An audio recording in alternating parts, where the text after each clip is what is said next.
student, today I discuss function of individuals of construction team. So first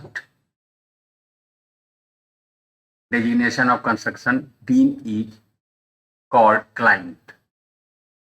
तो client होता क्या है? Client define aesthetic and functional needs may define product requirement. Client वो होता है कोई भी प्रोजेक्ट में जो काम होता है, जैसे जिसका घर बनना है उसको क्या क्या नीड चाहिए। मान लीजिए 2 रूम सेट बनानी है तो मतलब किधर बाथरूम होनी चाहिए, कहाँ पे किचन होनी चाहिए, तो वो जो फंक्शनल के अनुसार उसकी जो ज़रूरत होती है, नीड होती है, ठीक है। तो जिसका काम होना है दैट इज क्लाइंट, तो अपना नीड प्रोवाइड कराता है और उसी के अनुसार कंट्रैक्टर काम करता है। उसके बाद है कंसल्टेंट। कंसल्टेंट क्या होता है? कंसल्टेंट टीम का वो मेंबर होता है जो प्रोजेक्ट डिसाइड करने के बाद वो प्रोजेक्ट एक्सिक्यूट होना है, स्टार्ट होना है, तो उसके लिए हर टीम मेंबर से कंसल्ट करना पड़ता है, ठीक है। तो कंसल्टेंट मतलब assesses risk for need and then define performance requirement. तो अब हर जैसे मटेरियल आना है तो उससे कंसल्ट करना है। कंसल्टेंट का मतलब कि उससे बात करके मटेरियल साइट पे मंगाना है और उस मटेरियल का प्रॉपर्टीज क्या है, वो हमारे कंस्ट्रक्शन के लिए सुटेबल है या नहीं, वो डिसाइड करेगा according to their performance. Now it will focus on this specially and may disagreed other performance requirement, ठीक है। तो जो प्रॉपर्टी होनी चाहिए मटेरियल की वो प्रॉपर्टी डिफाइन कर रहा है, लेकिन साथ में उसका अदर प्रॉपर्टी भी फॉलो करना चाहिए। जैसे उसकी स्ट्रेंथ अगर बियर कर रही है तो उसका हार्डनेस प्रॉपर्टी भी चेक करना चाहिए, फॉलो करना चाहिए। तो कंसल्टेंट इस सब को ध्यान में रखते हुए क्लाइंट का जो रिक्वायरमेंट है वो फुलफिल करता है। नाउ नेक्स्ट टीम है, जैसे क्लाइंट हो गया, फिर कंसल्टेंट हो गया। Now another one is architect. Architect क्या होता है? आर्किटेक्ट वो पर्सन होता है, जैसे हमने प्रोजेक्ट क्लाइंट डिसाइड कर लिया कि हमको ये काम करवाना है, कंसल्टेंट भी अपना वो क्लाइंट से बात करके कि हाँ ये सब मटेरियल जो है प्रॉपर टाइम पे आ जाएगा और काम एक्सिक्यूट हो जाएंगे। अब आर्किटेक्ट क्या करेगा? काम स्टार्ट करने के पहले आर्किटेक्ट का काम क्या होता है? क्योंकि सबसे पहले ड्राइंग बनाया जाता है, प्लान किया जाता है, सेक्शन बनाया जाता है, एलिवेशन बनाया जाता है कि प्लान में भाई कितने बाई कितने का रूम होना चाहिए, बेडरूम का क्या साइज होनी चाहिए, बालकोनी का क्या साइज होनी चाहिए और तुम्हारे लॉन का क्या साइज होनी चाहिए। वो सब साइज डिसाइड करके वो आर्किटेक्ट एक ड्राइंग करवाता है। तो आर्किटेक्ट करता नहीं, करवाता है, ये एडवाइस देता है। Advice by specialist consultant and subcontractor may define performance specialisation और लिस्ट प्रोडक्ट्स, ठीक है। तो कहता है कि वो एडवाइस करता है कि इतने बाई इतने का सब जो डिजाइन है प्लान बना देना है और उसके बाद वो सब कंट्रैक्टर को दे देता है। सब कंट्रैक्टर क्या होता है? एक मेन कंट्रैक्टर होता है। तो गवर्नमेंट से जब टेंडर डलती है तो अपना टेंडर डाल करके गवर्नमेंट से अपना कॉन्ट्रैक्ट को ले लेता है और उसके बाद हर काम को वो दूसरे कॉन्ट्रैक्टर को डिस्ट्रीब्यूट कर देता है। उसको बोलते हैं पेटी कॉन्ट्रैक्टर, मतलब सब कॉन्ट्रैक्टर भी बोलते हैं। कुछ काम शटरिंग का काम इसको दे दिया, मटेरियल का काम किसी और को दे दिया और अर्थवर्क का काम किसी और को दे दिया।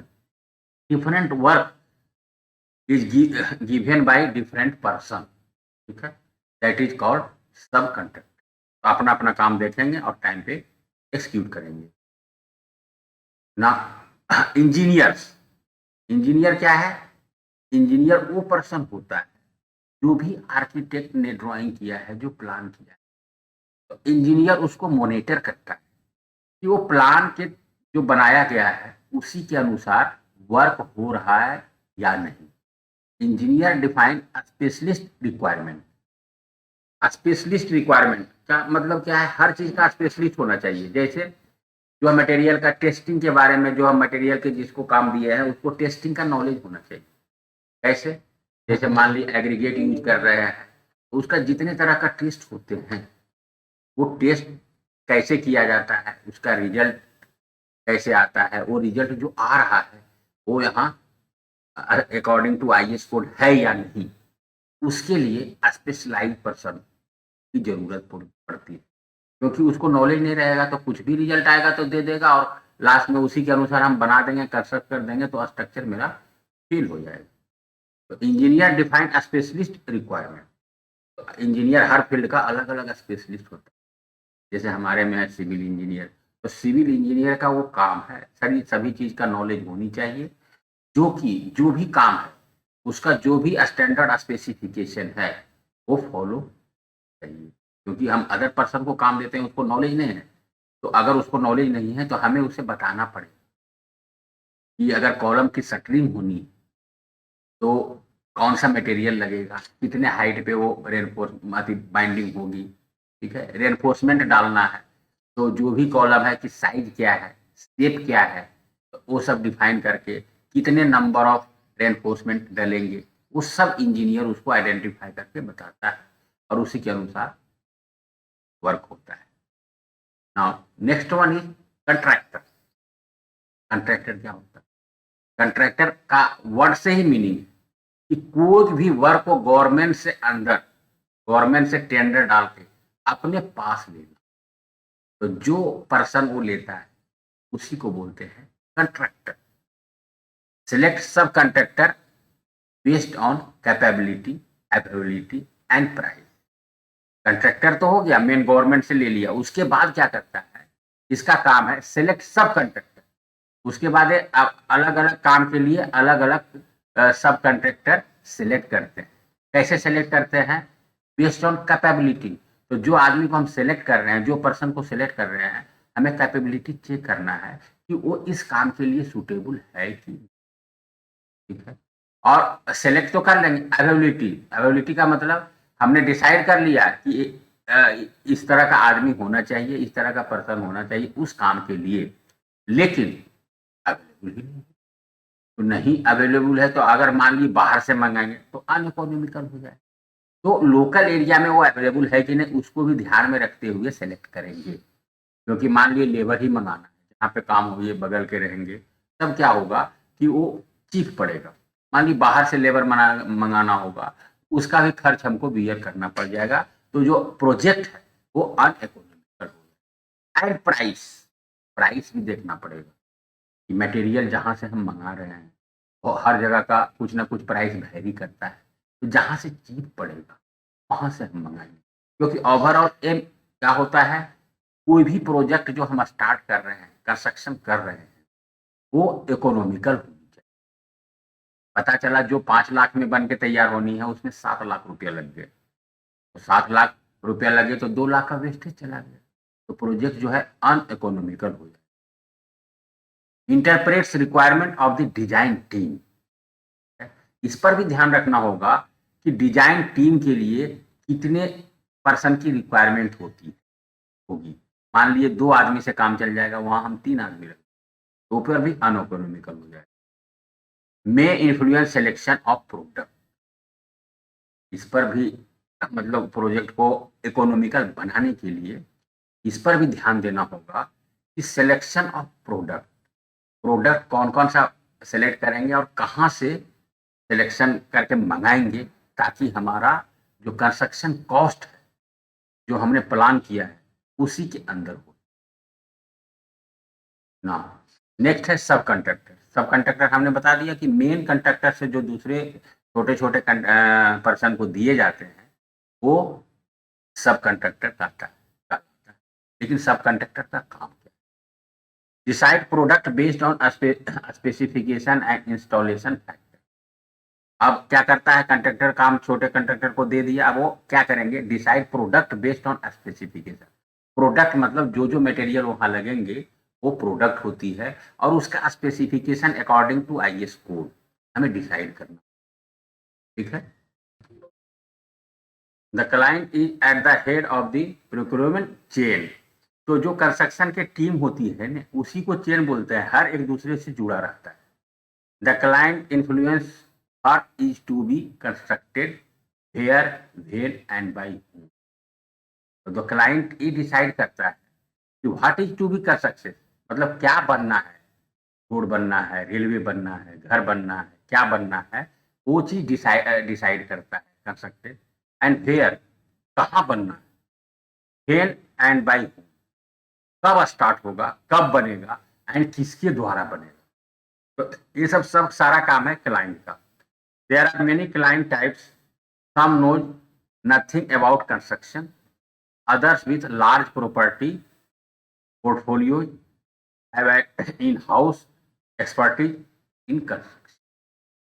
कहता है उसके पास बहुत तरह का टाइप होते हैं। कुछ का क्या होता है, क्लाइंट अपना जो भी वर्क स्टार्ट करना है, जो भी काम करवाना है, उसको उसके बारे में नॉलेज होती है। कुछ के बारे में कुछ भी नॉलेज नहीं होती है, लेकिन काम करवाना है। Other with large property portfolio, बहुत से के पास प्रॉपर्टी काफी होता है, बहुत सारे के पास कुछ भी नहीं होते हैं। Now, it is important to recognize that the initial stage of project can have a significant influence on the products used, with 70% and 80% of the cost of a project decided at concept। तो client का main काम है कि जो भी project का cost decide किया गया है, उसको 70% to 80% project cost at the initial stage में डिपोजिट करना। Now the manufacturer needs to demonstrate their product. तो जो भी मैन्युफैक्चरर है, जब वहां से मटेरियल हम मंगा रहे हैं, तो उसको लिए जरूरी है कि डिमोन्स्ट्रेशन जरूरी है कि वो जो प्रॉपर्टी जो भी मटेरियल का प्रॉपर्टी वो फॉलो कर रहा है या नहीं कर रहा है। Now can help meet the building aesthetic and functional object. तो जो भी प्रोडक्ट है, जो भी मटेरियल है, डिमोन्स्ट्रेशन इसलिए जरूरी है क्योंकि जो मटेरियल हम यूज करेंगे वो बहुत सारे पर्पस होते हैं। कुछ मटेरियल का होता है यूज करने के लिए कि एस्थेटिक पर्पस के लिए लगाते हैं, कि सुंदर लगने के लिए, जैसे घर में मार्बल लगाना हो और ब्रिक्स टाइल्स लगाना हो, तो वो एस्थेटिक पर्पस के लिए भी लगाया जाता है। एंड फंक्शनल ऑब्जेक्टिव, और जो भी उसका फंक्शन है, जो भी उसका ऑब्जेक्टिव है, मीट्स और एक्सीड्स रेगुलेशंस। ठीक है।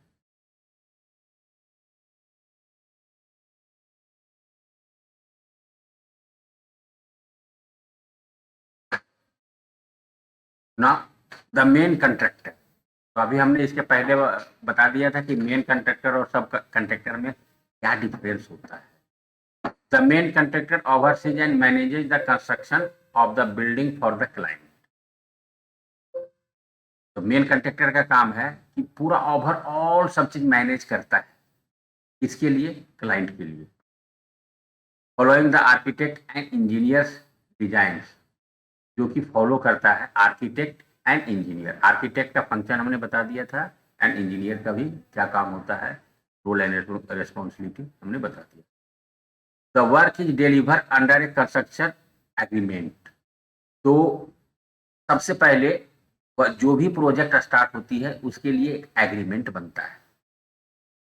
उसमें सब चीज स्पेसिफाई रहता है कि कब कौन सा काम शुरू होना है, कब खत्म होना है, क्या मटेरियल लगेगा, कितना मटेरियल लगेगा, उसकी कॉस्ट कितनी होगी, ये सब सारे स्पेसिफिकेशन उसमें मेंशन रहता है। The main contractor will select specialist subcontractor based on their capability, availability and price.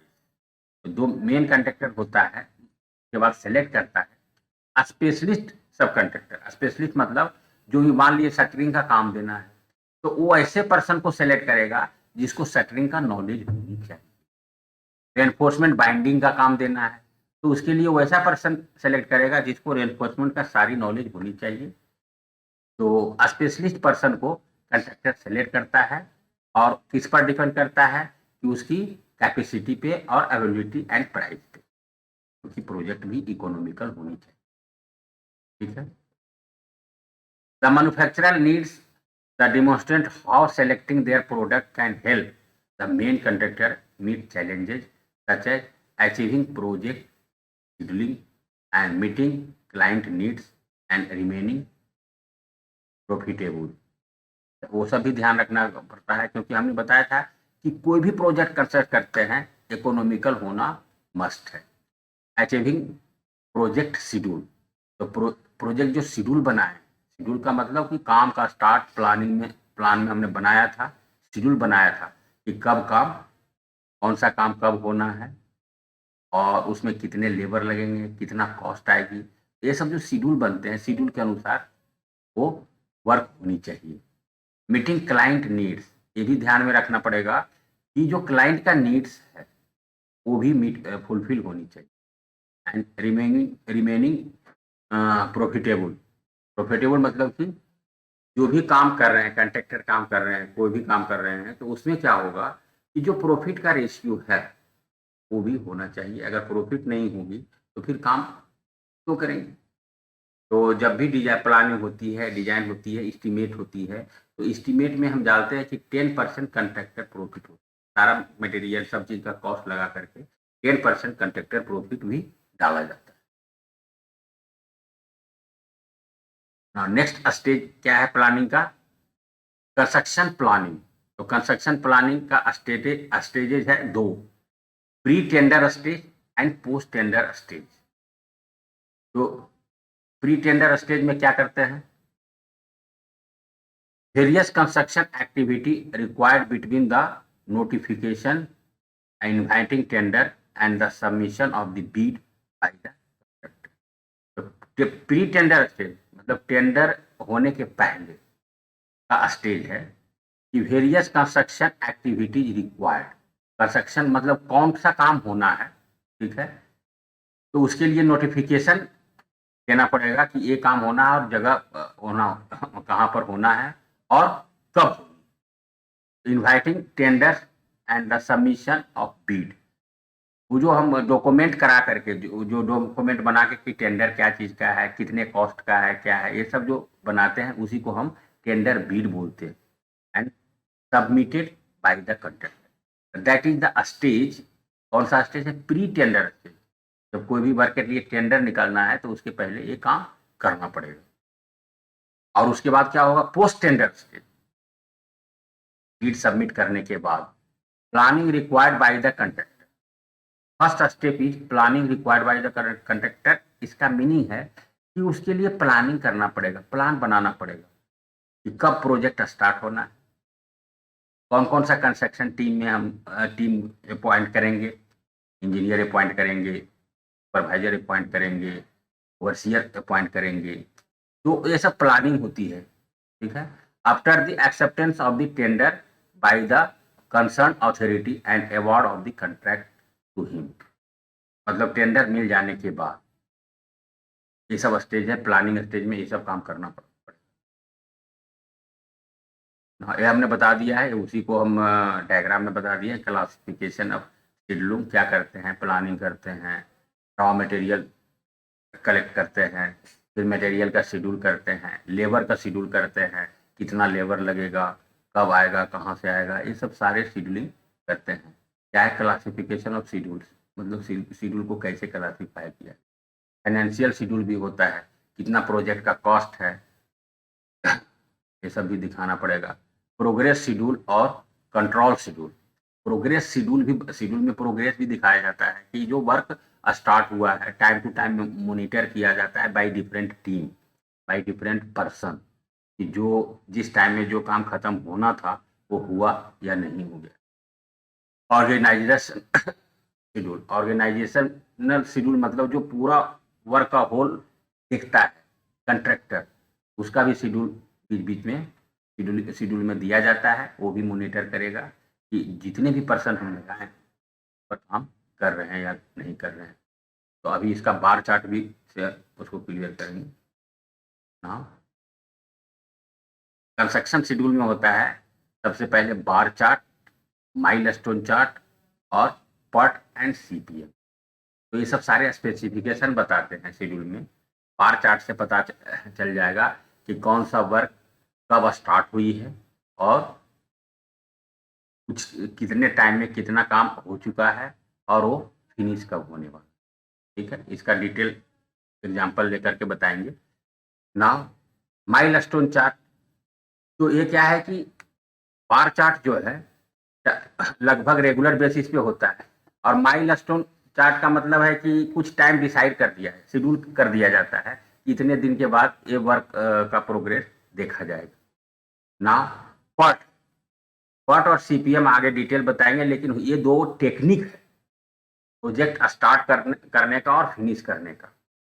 तो मतलब कब स्टार्ट होनी चाहिए, क्या क्या एक्टिविटी होनी चाहिए, कौन सा इवेंट होना चाहिए, कौन सा काम कब स्टार्ट होनी चाहिए, ये दो मेथड से हम डिसाइड करते हैं, एक पट और एक CPM. Now I discuss different method PERT and CPM in next class, how PERT and CPM work in any construction project.